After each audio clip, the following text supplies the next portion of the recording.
My name is Queenie F. Fernandez and I'm going to report about scarcity.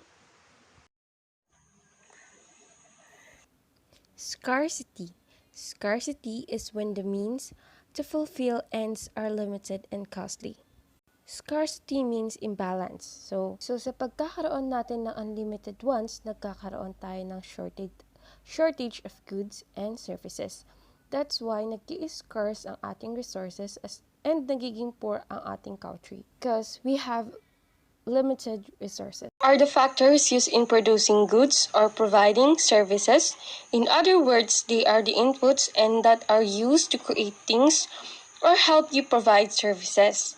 Economic resources can be divided into human resources, such as labor and management, and non-human resources, such as land, capital, goods, financial resources, and technology. Economic resources are the inputs we use to produce and distribute goods and services. The precise proportion of each factor of production will vary from product to product and from service to service, and the goal is to make the most effective use of the resources that maximize output at least possible cost. Misallocation or improper use of resource may cause businesses and entire economies to fail. Characteristic of resources. The first one is limited. Limitation is one of the main characteristics of resources. The limitation is quantitative as well as qualitative. Some resources are more scarce than others. The challenge of management lies in the scarcity of resources and still being able to achieve the family goals. Time and energy are examples of limited resources. Time is a limited resource since no one can have more than 24 hours per day, while energy is also limited and it varies from person to person. One is able to do the job within his energy limitation, and attitude of a person towards an object or idea might have a favorable or unfavorable, which give indication to the limits one can stretch in making decision for completion of a task.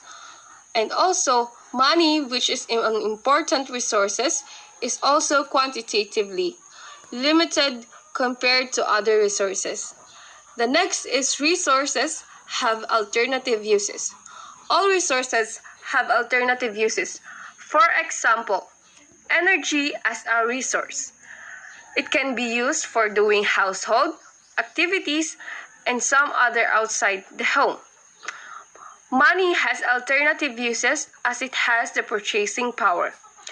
Goods like vegetable from the kitchen garden may be used for cooking inside the house or can be sold in the market to get money. The third one is resources can be combined in varied proportions. Usually in almost all methods of production, many resources are used at a time. The resources are combined in varied proportion. People often have to use a resource mix or a combination of resources to achieve the family goals.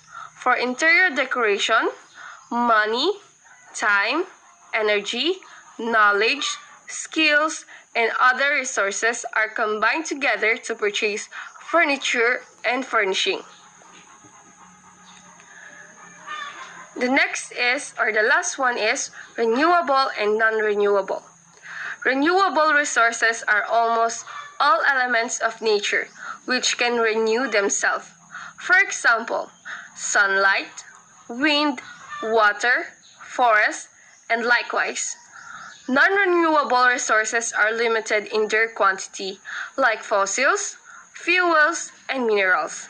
Though these resources take millions of years to form, they will eventually get over within our lifetime if we use them continuously. Classification of goods and services. But before we go, we need to define what is goods and services. Goods and services. Goods are materials, things wanted by human beings. They can be seen or be touched. Services are non-material things. These cannot be seen or touched, only their effects are felt. When we are hungry, we take food. When we fall sick, we take medicine. When we study, we use books, notebooks, pen, paper, and etc. All these are examples of goods which satisfy some of our wants. All the things which satisfy human wants are goods. However, wants for haircut, washing of clothes, mending of shoes, stitching of clothes, studying in a school or a college, and etc., are not satisfied by goods. These are satisfied by the services performed by a barber, washer, cobbler, tailor, and teacher, and etc. So some of our wants are satisfied by goods and some by services. Hence, all the human wants can be satisfied by goods and services. So now, let's go furthermore. The first classification of goods and services is land. But this includes any natural resources used to produce goods and services. This includes not just land, but anything that comes from the land. Some common land or natural resources are water, oil, copper, natural gas, coal, and forests. Land resources are the raw materials in the production process. These resources can be renewable, such as forests, or non-renewable, such as oil or natural gas. The income that resources owner earns in the return for land resources is called rent. The second factor of production is labor. Labor is the effort that people contribute to the production of goods and services. Labor resources include the work done by the waiter who brings your food at a local restaurant, as well as the engineer who designed the bus that transports you to school. It includes an artist's creation of a painting, as well as the work of the pilot flying the airplane overhead. If you have ever been paid for a job, you have contributed labor resources to the production of goods or services. The income earned by a labor resources is called wages, and it is the largest resource of income for most people. The third is capital.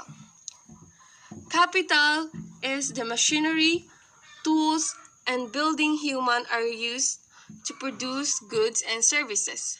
Some common examples of capital include hammers, forklift, conveyor belts, computer, and delivery vans. Capital differs based on the worker and the type of work being done.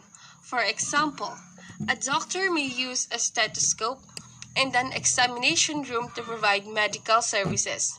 Your teacher may use textbooks, desks, and a whiteboard to produce education services. The income earned by owners of capital resources is interest. The fourth is entrepreneurship. An entrepreneur is a person who combines the other factors of production, the land, labor, and capital, to earn a profit. The most successful entrepreneurs are innovators who find new ways to produce goods and services, or who develop new goods and services to bring to market. Without the entrepreneur combining land, labor, and capital in new ways, many of the innovations we see around us would not exist. Think of the entrepreneurship of Henry Ford or Bill Gates. Entrepreneurs are a vital engine of economic growth, helping to build some of the largest firms in the world as well as some of the small businesses in your neighborhood. Entrepreneurs thrive in economies where they have the freedom to start businesses and buy resources freely. The payment to entrepreneurship is called profit. Needs and wants. At the left side of the picture, you can see a basket full of foods. That is our needs. And at the right side, you can see a game console, which is our wants. So, ang needs ay ang ating pang-araw-araw na kailangan o yung talagang kailangan natin sa ating buhay. While wants is yung mga kagustuhan lang natin para sa ating satisfaction. Characteristic of needs and wants. Nagkakaroon tayo ng unlimited. Wants create other wants. Multiple and varied ang ating wants dahil hindi tayo nasasatisfy. And the next is wants create other wants because nagkakaroon ng persuasion on advertisement. While multiple and varied is factors nito ay nagkakaroon ng peer or depende sa age mo, sa lifestyle mo, sa physical environment mo, and also yung mga lagi mong nakakasama. Basic problem in economics is the fundamental economic questions. These are what to produce, how to produce, and for whom.